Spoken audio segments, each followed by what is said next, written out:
Hello and welcome back to Kin in Line. This I make part 129. So as I saw Zimbabwe disintegrate after they had removed forcibly 4,000 white commercial farmers from land that they were farming productively and around which the entire economy revolved, I was naturally pretty cynical, particularly when Thabo Mbeki, the president of South Africa after Mandela, cozied up to Mugabe and treated him like a good old friend. So I did this little work in 2005 in which I integrated postage stamps from the old Rhodesia as it was before. You could just see them here if I can just focus nicely. Yeah. So I just used these to kind of illustrate a transition. There are a couple of hyenas here, which was pure coincidence, of course. So there is 2005. Now this is when Mugabe met Mbeki at Gaborone in Botswana in August 05, and there was this lovely picture of them. You know, this tyrant who had destroyed a country, and Mbeki was meant to act as an intermediary and try to salvage the situation. Interestingly, I made the map of Zimbabwe from the pieces of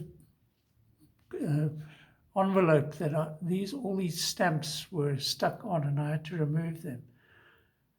And interestingly, it sort of looks like a rhino head. Slightly sort of, you have to use your imagination, but there's the horn on the left and there's actually an eye up there, which says Bulawayo. So actually Bulawayo is apparently further south, but anyway, and there's even a mouth down towards the bottom there. So in this latest envelope of drawings, I've found a link to this, a couple of links. So I kept this. I probably plan to also integrate this into some sort of artwork. But this is a photograph, probably also around that time, of Mbeki and Mugabe at Harare. So this was Mbeki going there to try and sort of work as a go-between between Mugabe and the actual opposition, actual probably government, the what are they called? Morgan Tsvangirai had a trade union-based party which essentially won elections, which were stolen from him by this tyrant. So instead of having a transition to a more just democratic sort of system, Mugabe held on and basically destroyed the economy. So also, just for interest's sake, I mean, words are lines in a sense. So to me, this is a form of art.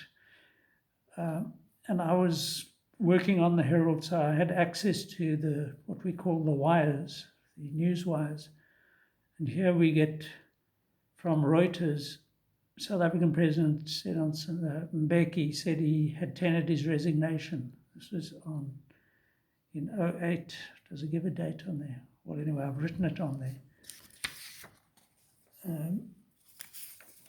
And then I kept this one, Zuma.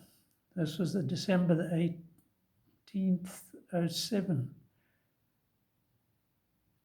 Elected Zuma as its new leader, ousting Mbeki. So we had this bizarre situation where Zuma was the leader, but Mbeki was the president.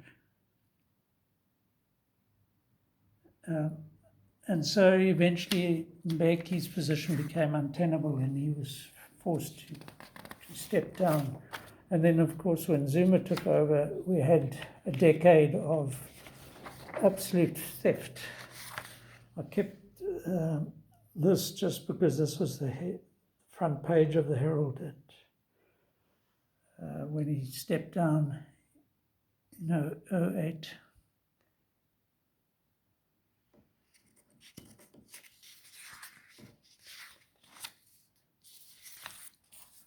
So after that bit of history and a little bit of art, we get back to some weird and wackies. And this was just a bit of doodle art.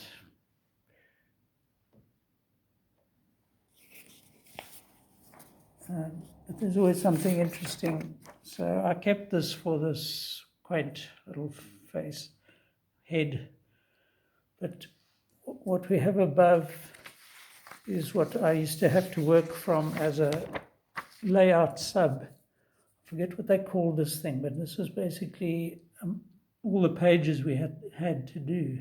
See, 28% loaded. So that's how much advertising there was, covered 28% of this newspaper in 2008.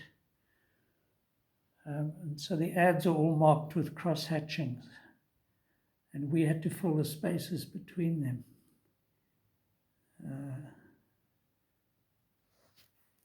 Yeah, so on this day I might have done pages 3, I don't know why 4 and 5 are cropped out. Yeah, anyway, I used to do most of the inside pages, and the chief sub would do 1 and 2.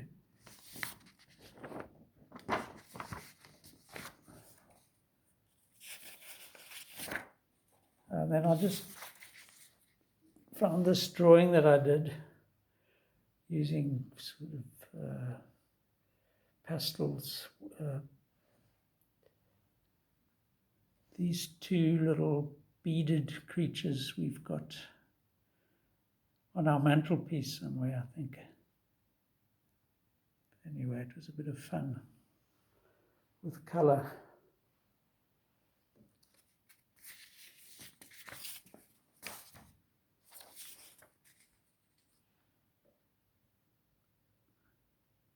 Anton Karlitz mentioned there he was or is a musician, and I reviewed, I think it was probably one of his first private solo concerts called Dead Slugs and Strawberries, I think it was. And that helped to give him something of a start to his music career, although he is actually a teacher. And my son Doug drew this, so I just thought I'd include it here. I'm not sure what it is, but always been arty himself. Looks like he's mastered the art of shading even without having to go to art school.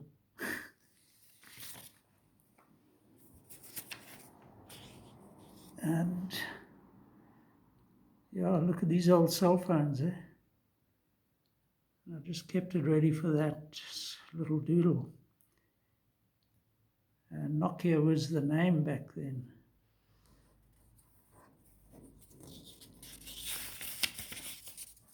And then this one, this is a church service, covenant service, sort of whatever.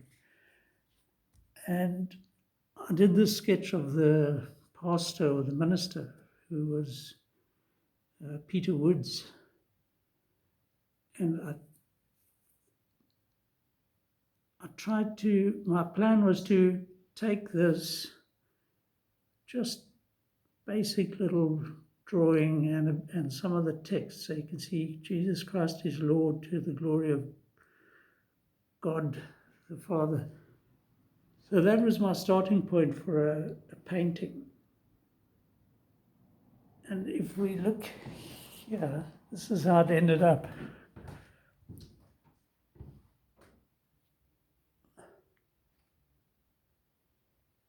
So there is nothing left of Peter Woods, and it's become a kind of a voluptuous, weird figure with a strange contorted face and huge bulbous boobs.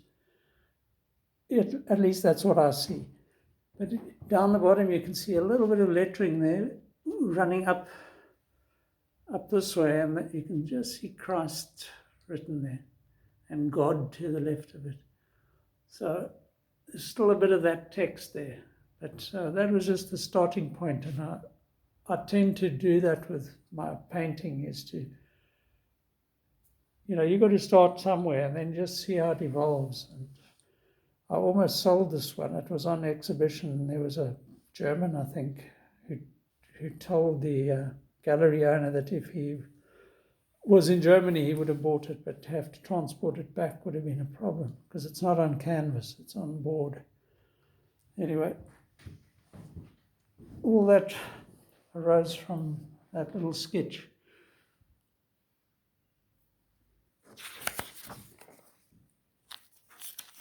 And we get to another. So there's some history here. The 2004 election. So I just used this little drawing of a ballot box to get in a nice face. Imagine if that was on every ballot box when you went to vote. This figure watching you.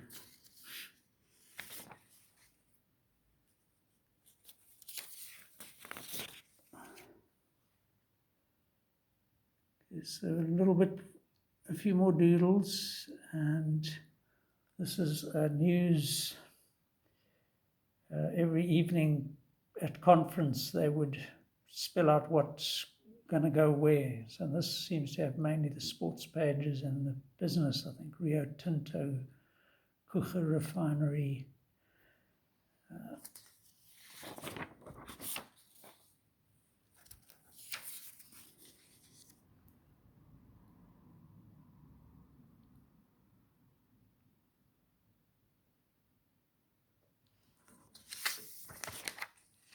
Oh, yeah.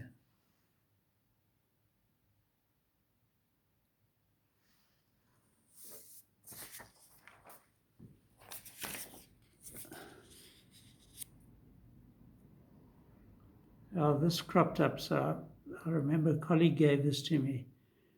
So it's from the Reverend Dennis de Stadler, Executive Officer, Anglican Diocese of PE.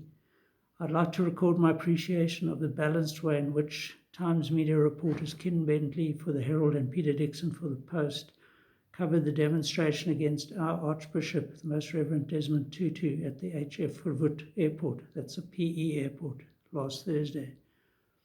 Such a blatantly orchestrated attempt, and another equally obvious one at Jan Smuts Airport over the weekend, to discredit an internationally recognized man of God and church leader, especially as so much of the demonstrations was illegal, must surely discredit Mr. Tomsanka Linda and his followers more than they did a man of integrity like the Archbishop.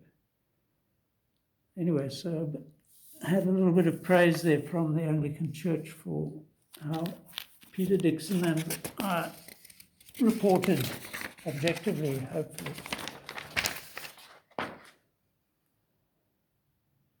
So this was we had to do this garden route edition.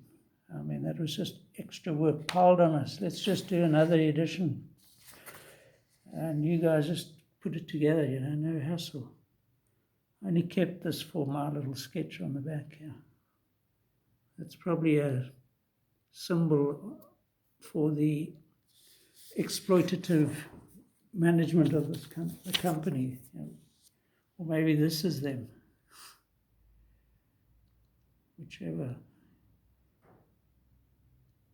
But they certainly didn't care how much work they piled on us, as long as they got their money's worth and they were left smiling all the way to the bank. Who's who and what's new? Yeah, so this is an art gallery exhibition, which I then used to smile back at them. So I'm going to leave it at that for now. Cheers.